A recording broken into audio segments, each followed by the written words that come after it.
दोस्तों नमस्कार, स्वागत है आप सभी का online data first YouTube channel पे। जैसा कि दोस्तों आप जानते हैं किसी भर्ती संबंधित कोई भी जानकारी होती है आप सभी का ऑनलाइन डेटा फर्स्ट चैनल के माध्यम से दी जाती है। इस वीडियो में हम बात करने वाले हैं टीजीटी पीजीटी 2022 के बारे में खुशखबरी को लेकर, जहां पे एक सबसे बड़ी मांग आप सभी की पूरी हो गई है। इसको लेकर हम बात करेंगे। साथ ही हम बात करने वाले हैं नई प्राथमिक शिक्षक भर्ती को लेकर शिक्षा मंत्री जी के माध्यम से दिए गए बयान को लेकर।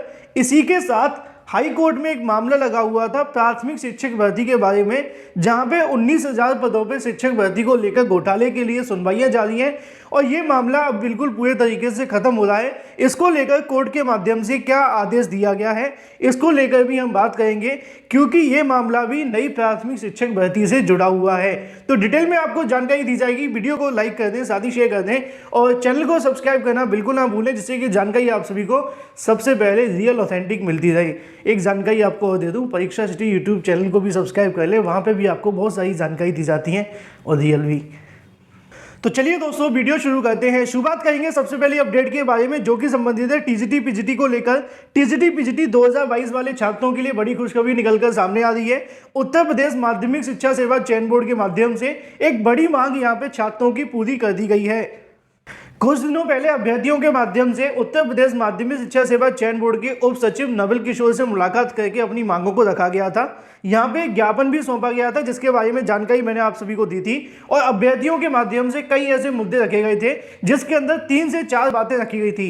पहली टीजीटी पीजीटी एग्जाम डेट। दूसरी मांग देखने के लिए मिली थी कि यहाँ पे पदों की संख्या को बढ़ाया जाए, मतलब कि पोर्टल को खोला जाए। और तीसरी सबसे बड़ी मांग यहाँ पे ये भी देखने के लिए मिली गई थी कि जो अभ्यर्थियों के माध्यम से मांगे रखी जाती हैं वो उत्तर प्रदेश माध्यमिक शिक्षा सेवा चयन बोर्ड तक तो आती है, लेकिन उनके चेयरमैन तक नहीं पहुंच पाती हैं, क्योंकि चेयरमैन के माध्यम से भर्ती को करवाना है। उनका रिटायरमेंट 8 अप्रैल 2023 को होने वाला है और ये परीक्षा कहीं ना कहीं पिछले 3 महीनों के अंदर अगर नहीं हुई, मतलब कि आने वाले 3 महीनों की बात कर रहे हैं, अगर आने वाले 3 महीनों में अगर नहीं हुई तो भर्ती और लंबे समय के लिए लटक सकती है। इसी को लेकर अभ्यर्थियों के माध्यम से एक डेडिकेटेड ज्ञापन सौंपा गया था, जिसमें यह कहा गया था कि या तो चयन बोर्ड के माध्यम से परीक्षा की तारीखों के बारे में जानकारी दी जाए, या फिर उनके माध्यम से बताया जाए कि इस भर्ती को कब तक पूरा किया जाएगा, या फिर इसके अंदर जो भी पद यहाँ पे खाली है उसके लिए दोबारा से पोर्टल को खोलकर रिक्त पदों की जानकारी मांगी जाए। और अगर वो कुछ भी नहीं कर सकते हैं तो चयन बोर्ड के चेयरमैन से मुलाकात करवा दी जाए। उसके बाद अभ्यर्थी आगे का सारा काम खुद कर लेंगे।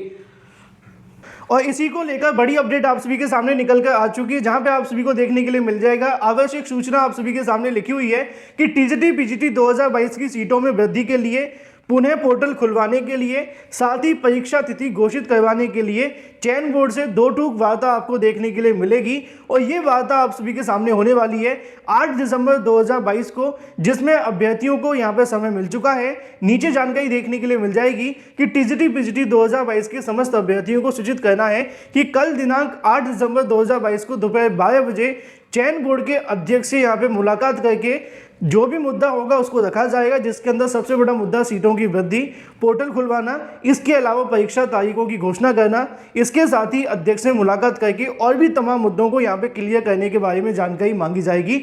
नीचे लिखा हुआ विक्की खान प्रदेश अध्यक्ष प्रतियोगी मोर्चा छात्र। तो ऐसे में चयन बोर्ड के माध्यम से एक बड़ी अच्छी खबर दे दी गई है। अभ्यर्थियों से मुलाकात करने के लिए समय दे दिया गया है कल की तारीख में। अब देखना ये होगा कि अध्यक्ष के माध्यम से अभ्यर्थियों को क्या क्या जानकारी दी जाती है, चाहे वो टीजीटी पीजीटी पदों की संख्या बढ़वाना हो या फिर यहाँ पे टीजीटी पीजीटी एग्जाम डेट को लेकर जो भी अपडेट होगी सबसे पहले रियल ऑथेंटिक आपको दे दी जाएगी। बात कर लेते हैं अपनी अगली अपडेट के बारे में, जो कि संबंधित है नई प्राथमिक शिक्षक भर्ती को लेकर। लगातार प्राथमिक शिक्षक भर्ती के विज्ञापन के लिए अभ्यर्थियों के माध्यम से मांग की जा रही है। पिछले विधानसभा सत्र के अंदर बेसिक शिक्षा मंत्री जी के माध्यम से 63,000 पद खाली होने को लेकर जानकारियां दी गई थी, लेकिन आप जानते हैं कि कई बार बेसिक शिक्षा मंत्री के माध्यम से इस प्रकार के काम भी कर लिए जाते हैं कि वो अनुपात समानुपात के अंदर शिक्षा मित्रों को भी जोड़ लेते हैं और उन सभी का डाटा यहाँ पर रख देते हैं। इसी के संबंध में विधानसभा के अंदर एक बार फिर से प्रश्न उठाया गया, जो कि शिक्षकों को लेकर था। क्या कहते हैं शिक्षा मंत्री, सुनिए।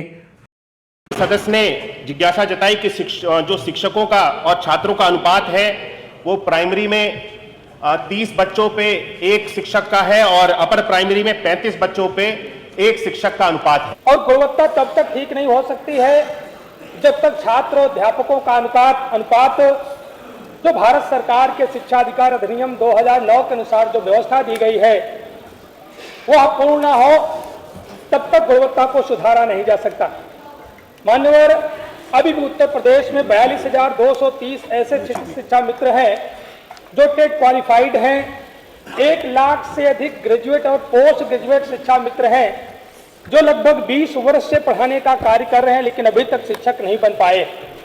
मान्यवर दृष्टांत है, कोई अधिवक्ता वकील अगर 10 वर्ष कोर्ट में प्रैक्टिस करता है तो वह जज भी बन जाता है, लेकिन यह शिक्षा मित्र अभी तक शिक्षक नहीं बन पाए हैं। मात्र 10,000 के मानदेय पर अपने परिवार का जीवन यापन करा रहे हैं। इनके सामने एक गंभीर संकट है। इस महंगाई को देखते हुए मान्यवर, अगर यही हालात बने रहे तो प्राथमिक और उच्च प्राथमिक विद्यालयों की पठन पाठन में गुणवत्ता को सुधारा नहीं जा सकता है। मान्यवर, 1 करोड़ से अधिक छात्र ऐसे हैं जो अभी जमीन पर बैठते हैं। मैं उनको आपके माध्यम से जानकारी देना चाहता हूं कि उत्तर प्रदेश में शिक्षा व्यवस्था जिस तरह से 2017 से पहले परिषदीय विद्यालयों की स्थिति थी, आज अगर 5 वर्ष के पिछले कार्यकाल के बाद में और इस दूसरे हमारे कार्यकाल के बाद में भी आज की हम इस स्थिति को देखें तो आज परिषदीय विद्यालयों की स्थिति काफी बेहतर स्थिति में है। कायाकल्प के अंतर्गत ऐसे मिशन कायाकल्प के अंतर्गत बहुत सारे कार्य किए गए 19 पैरामीटर्स पे, जिससे आज हमारे परिषदीय विद्यालय वाकई में विद्यालय कहलाने योग्य बन सके हैं। जहां तक माननीय सदस्य ने जिज्ञासा जताई कि जो शिक्षकों का और छात्रों का अनुपात है वो प्राइमरी में 30 बच्चों पे 1 शिक्षक का है और अपर प्राइमरी में 35 बच्चों पे 1 शिक्षक का अनुपात है।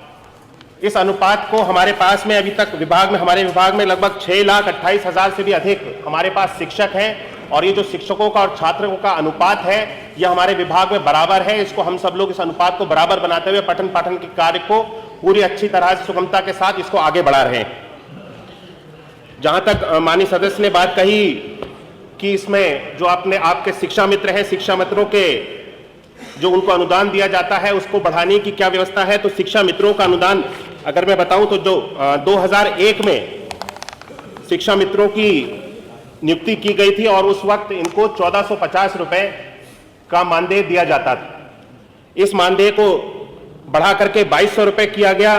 2200 बढ़ाने के बाद में 3500 रुपए किया गया और 3500 रुपए से सीधे इसको बढ़ा करके 10,000 रुपए माननीय मुख्यमंत्री जी के नेतृत्व में भारतीय जनता पार्टी की सरकार में शिक्षा मित्रों के हित में इसको बढ़ाने का निर्णय 10,000 रुपए मानदेय करने का निर्णय हमारी भारतीय जनता पार्टी की सरकार के द्वारा लिया गया। मुझे लगता है कि हमें तो यहाँ पे आप सभी ने बेसिक शिक्षा मंत्री जी को सुना, जिनके माध्यम से एक बार फिर से छात्र शिक्षक अनुपात को बराबर कर दिया गया है, लेकिन ये पूरे तरीके से झूठ है। उसकी वजह मैं आपको बता दूं, क्योंकि बेसिक शिक्षा मंत्री के माध्यम से शिक्षा मित्रों को एज ए शिक्षक काउंट करके डाटा बता दिया जाता है, जो कि पूरे तरीके से गलत है। अगर आप शिक्षा मित्रों को शिक्षक के रूप में काउंट करते तो उनको वेतन यहाँ पे 40,000 देना चाहिए, ना कि 10,000 वेतन देकर उनका ढोल पीटना चाहिए। तो सरकार के माध्यम से इस प्रकार के काम किए जाते रहते हैं। बार बार सरकार कहीं न कहीं बेसिक शिक्षा विभाग के अंदर शिक्षा मित्र अनुदेशकों को जोड़कर अनुपात समानुपात को पूरा करने का ढोल पीटती है, लेकिन सच्चाई तो आप भी जानते हैं। पिछली बार विधानसभा में बताया ही था कि 63,000 से ज़्यादा शिक्षकों के पद खाली हैं, तो इसमें कोई दो राय बिल्कुल भी नहीं है। शिक्षकों के पद अभी भी खाली हैं, बस अब अभ्यर्थियों को अब सरकार के ऊपर दबाव बनाने की आवश्यकता है। बात कर लेते हैं अपनी अगली अपडेट के बारे में, जो कि संबंधित है 19,000 प्राथमिक शिक्षक भर्ती को लेकर आज कोर्ट में क्या देखने के लिए मिला, क्योंकि ये भी मामला नई प्राथमिक शिक्षक भर्ती से संबंधित है। जितनी जल्दी ये मामला खत्म होगा उतनी जल्दी नई शिक्षक भर्ती का रास्ता भी साफ होगा। तो आज की तारीख में इस मामले को लेकर सुनवाई देखने के लिए मिली और 4:30 या 4:45 बजे तक मामले की सुनवाई होती रही। बाद में कुछ अधिवक्ताओं के माध्यम से पक्ष रखना था। कोर्ट अगली तारीख देने के बिल्कुल भी मूड में नहीं था, लेकिन सीनियर एडवोकेट्स के माध्यम से कहा गया कि कल के लिए सिर्फ 35 मिनट का समय दे दिया जाए और आने वाले 30 या 35 मिनट के अंदर वो अपना सारा का सारा मुद्दा क्लियर कर देंगे। उसके बाद चाहे तो कोर्ट इस ऑर्डर को रिजर्व कर सकती है या फिर जो भी अपना फैसला है वो सुना सकती है। तो कोर्ट के माध्यम से सिर्फ और सिर्फ कल की तारीख में 30 और 35 मिनट का समय दिया जाएगा, मतलब कि कल 3 या 3:30 बजे सुनवाई होगी और उसके बाद में इस मामले को लेकर अंतिम फैसला आपको देखने के लिए मिल जाएगा और उसी के बाद शिक्षक भर्ती के विज्ञापन के लिए भी रास्ता साफ हो सकता है। देखना होगा कि कल की तारीख में कोर्ट के माध्यम से क्या किया जाता है, ऑर्डर रिजर्व या फिर फैसला। वीडियो को लाइक कर दें, साथ ही शेयर कर दें और चैनल को सब्सक्राइब कर लें।